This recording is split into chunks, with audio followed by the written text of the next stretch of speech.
It's Ribfest in Ottawa, one of the key events on the social calendar for the downtown core. Office workers pour out of their buildings to take part in eating up some pulled pork, some ribs, some chicken, all good Southern food. But not everyone's happy. PETA is here once again protesting, and this year they're saying meat is murder. No, they're not trying to bring back a 1980s Smiths album. They're trying to claim that eating pork, eating chicken, that it's just the same as eating human flesh. Emily Lavender, campaigner with PETA, was willing to take some questions from me.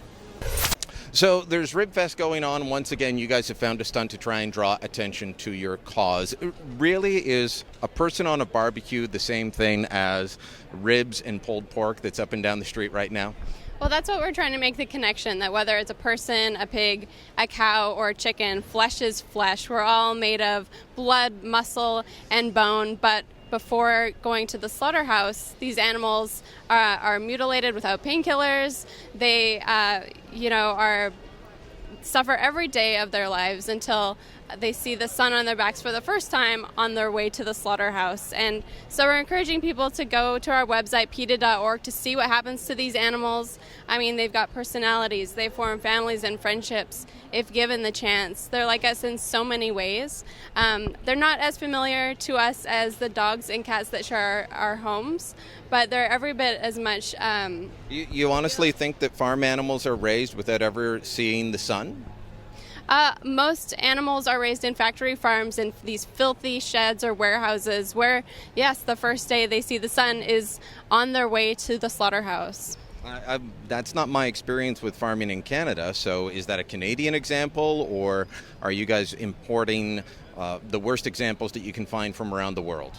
Well, pigs and chickens, most are raised in factory farms where they are contained in these giant filthy warehouses until they're shipped to slaughter. I mean, cattle is raised in feedlots and stuff like that, so they are outside, but these chickens and pigs, they're just crammed in their own waste, barely enough room to turn around. All they can feel is, for chickens is the mesh wire beneath their feet their entire lives. They're denied everything that's natural to them and important to them.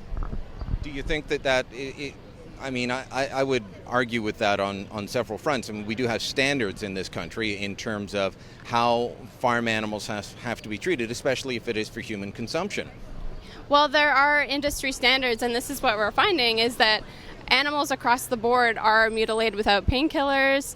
They're confined to these tiny cages or gestation crates, and then they're shipped to the slaughterhouse in weather extremes, in the scorching heat or the freezing winter, where they sometimes freeze to the sides of trucks. And during slaughter, there's so many going through that often their throats are slit while they're still conscious. It doesn't happen to every animal, but it does happen a lot. Some are even skinned alive or dismembered alive. A lot of the people that I know who are farmers would take issue with this because it makes it sound like farmers are monsters. Well, this is just the reality of the practices of how many animals there are. It is a business. It is for profit, and the animals suffer when... Is there a problem with profit? When animals are used for business, for profit, corners are cut, and the animal welfare is, it's kind of tossed out the window. So these animals are suffering for profit. The view of animals having rights, are you of the view that animals have the same rights as humans? Not the same rights. Obviously, they don't need to vote, but rights to have... Well, turkeys would never vote for Thanksgiving. Right? They would never vote for Thanksgiving. Basically, the right not to, have harm come to them. Basically, the right not to suffer. They have a right to their needs. I mean, chickens like to root around in the dirt. They like to have dust baths. Pigs love to snuggle. Cows grieve when their friends or family members die. And on these factory farms and slaughterhouses, they're just denied everything that's natural to them. Are you against all meat consumption, or is it just that you have problems with certain practices? Well, our stance is that animals aren't ours to eat. I mean, just but we're omnivores. Well, that's an argument. Meat is absolutely unnecessary. We get all the vitamins, protein, everything we need from a vegan diet, and you can actually visit our website to find more information about this. It's actually the healthiest diet for you. And I tried it. It didn't work for me. I wasn't very healthy, so it didn't work. Well, you can't just eat, chips. I didn't. Or Mr. Noodles. There's so many great vegan options. There's so many restaurants that have vegan options, so many recipes online. There's just endless recipes now. It's just, vegan food has come so far, and it's so easy now. You guys are known for shock events like this and saying you stand up for animal welfare, but of course we know about the PETA shelters in the United States, which slaughter thousands of cats and dogs a year. How do you reconcile that?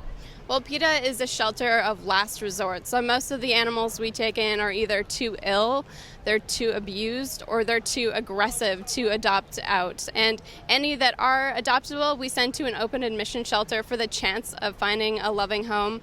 And we also offer euthanasia for people who have had to make the heartbreaking choice to say goodbye to their animals, who are too sick or too old, and we offer that for them. Often it's too expensive for people to afford. It's about $300, and a lot of people can't afford that, so they come to us to make sure that their animal doesn't suffer anymore.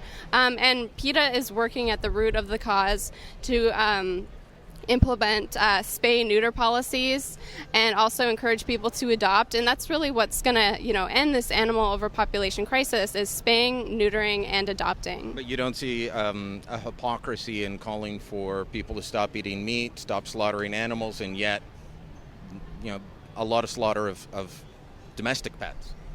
Well, these animals are euthanized because they're too sick, they're too aggressive or too abused, and so the most humane option is to euthanize them. And anyone who has had an animal, companion animal, that they've had to let go, it is a really hard decision, but it's the best interest for the animal not to suffer any longer.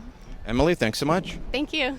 I'll say this for PETA. I disagree with them completely. They know that, but they're always gracious enough to at least take the questions and attempt to give an answer. You can disagree with them at the end, and maybe you do, but people are willing to at least engage in the debate. That's something to be said, or something that can't be said for everyone here in the nation's capital. A lot of politicians too afraid to do just that. Tell me what you think about PETA and their campaign. Brian at therebel.media. Thanks for watching. Click here to never miss a Rebel update. Want even more of the Rebel? Well, click here to become a premium member.